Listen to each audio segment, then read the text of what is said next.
It was a dark and stormy night, and members of the rubber band were stretched around the campfire. And one of them said, "Captain, tell us a story." And this is what the captain told them. It was a dark and stormy night when Police Inspector Wolfe came into his office in the little town of Smithville. The telephone was ringing as he came into his office. He picked up the phone wearily, and he heard on the other end of the telephone a frightened woman say, "Police! Police! Help! Will you come to the Johnson estate? Come quickly!" Well, Inspector Wolfe hung up the phone, and he thought, well, I guess I'll get in my car and drive up to the Johnston estate to see what's wrong. That must be Miss Beth. Miss Beth is always scared of everything. And so he drove through the rain, through the lightning, through the thunder, until he came to the driveway, and it's a long driveway. It was a long way off the way up to the Johnston estate. And he drove up the driveway, and it was gravel, and it was raining hard, and it was difficult to see where he was going. And he came up to the gate, and the gate was locked. Well, he parked his car, went around the gate, and walked up in the pouring down rain, walked up the lane to the front of the house. And when he came to the door,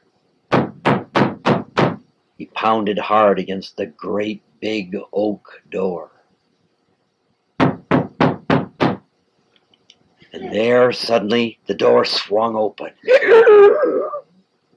There stood Miss Beth, the maid. "Oh, Inspector," she said, "I am so glad that you're here." Inspector Wolfe looked at the woman, and he said, "What is wrong here?" "Well," Miss Beth said, Mr. Grant had a party here, and Mr. Grant, he disappeared." "Oh, come now, Miss Beth," said Inspector Wolfe.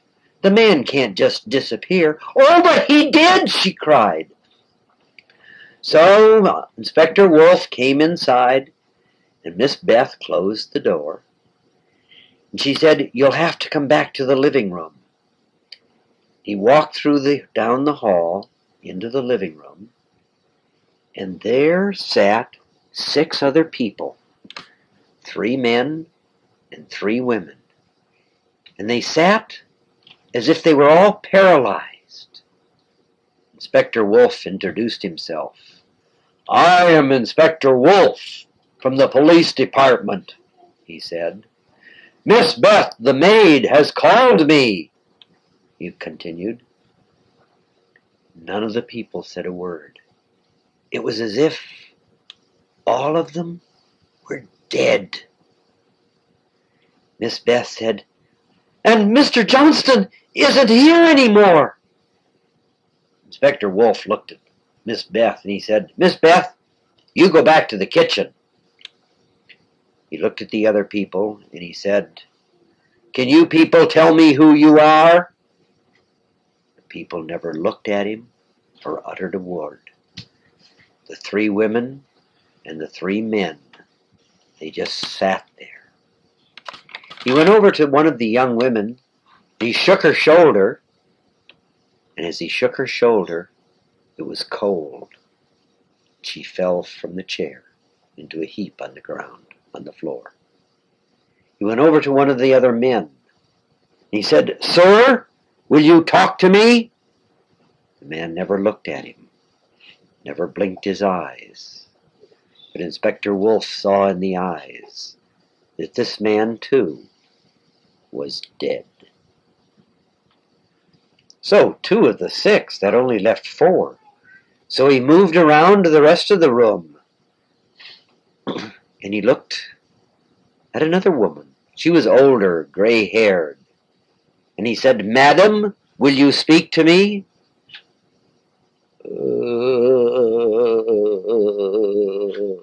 Was all that she uttered. She, too, was in the last throes of life. She took her last breath. and she crumpled too on the floor. That only left 3 left alive, if they were alive. He moved around the room to a very gentlemanly-looking gentleman, and he said, "Sir, will you speak to me?" The man said, "I can't. I can't." And with that, he collapsed dead on the floor. That only left 2. Another woman and another man. And they were sitting side by side on the couch. And he went to the man and he said, "Sir, will you speak to me?" The man raised his eyes and then gasped his last breath. And he slumped into the chair. The woman's eyes opened briefly, the woman that was sitting on the couch next to this man. She was the last one. All the rest were dead. Inspector Wolfe said, "Madam, are you too dying?" In her last breath, she said, raising her hand and pointing to the opposite wall, "The picture! The picture!" Her hand dropped into her lap. Her eyes closed, and she took the last gasp. And she too slumped. All 6 were dead. And at that moment, the clock, the big grandfather clock, began to strike. Bong, bong, bong, bong, bong, bong, bong, bong, bong, bong, bong, bong. Inspector Wolfe looked around the room. It was exactly 12 o'clock midnight. And you could hear the thunder roaring, the lightning flashed. And he turned around and looked at the picture. And the picture was a great big portrait of Mr. Johnston, the owner of this big house, who Miss Beth earlier had said had disappeared. He looked at the picture, and there the eyes were looking directly at him. It was strange, because the face was turned away, but the eyes followed him everywhere he moved. He went up to the picture again, and actually where the eyes should have been, there were just 2 holes. He looked again. He looked at the hand that was in the picture, and the hand was holding something very strange. It looked like a fountain pen. Was it really a fountain pen? He looked quickly back up to the eyes that only had holes, and he thought he saw something behind those 2 holes. He reached for the picture. He pulled it from the wall, and there, behind the picture, was a block taken out of the wall, and a face was behind it. And it was the face of Mr. Johnston. And the arm had been torn away from the picture, and a real arm had been thrust through the picture, and it was holding a fountain pen, or what looked like a fountain pen, but in reality it was a dart gun. And just as Wolfe started to move away, thump! Something scratched his arm.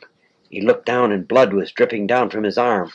Someone, Wolfe or Johnston or somebody, had shot at him. Shot a dart into his arm. He pulled it out, He realized that there were probably poison in it. And he threw it to the floor, and he rushed to the wall where the picture had been hung, and he beat on the wall, and he suddenly realized that there was a door there, and he ripped open the door, and there was Johnston standing there. I got rid of him. I got rid of him. Wolfe grabbed for him, and he reached for his collar, and he pulled him through the wall and down onto the floor. And just then Miss Beth came through the door, and she said, "Inspector Wolfe, look out!"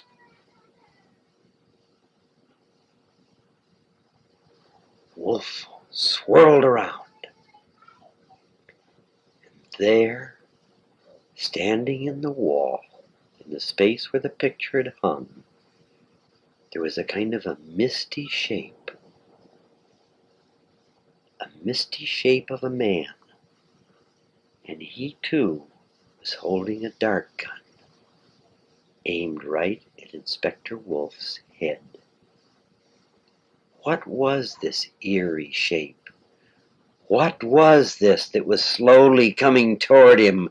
It was like a smoky, ghosty shape. Wolfe tried to reach out. There was nothing there, but he could see the dart gun aiming right for his head. And closer and closer and closer he came. And then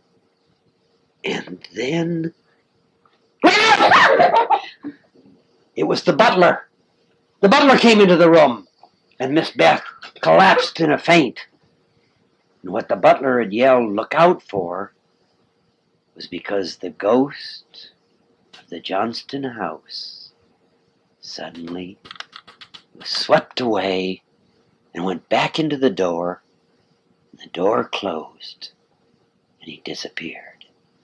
But Mr. Johnston lay dead at Inspector Wolfe's feet.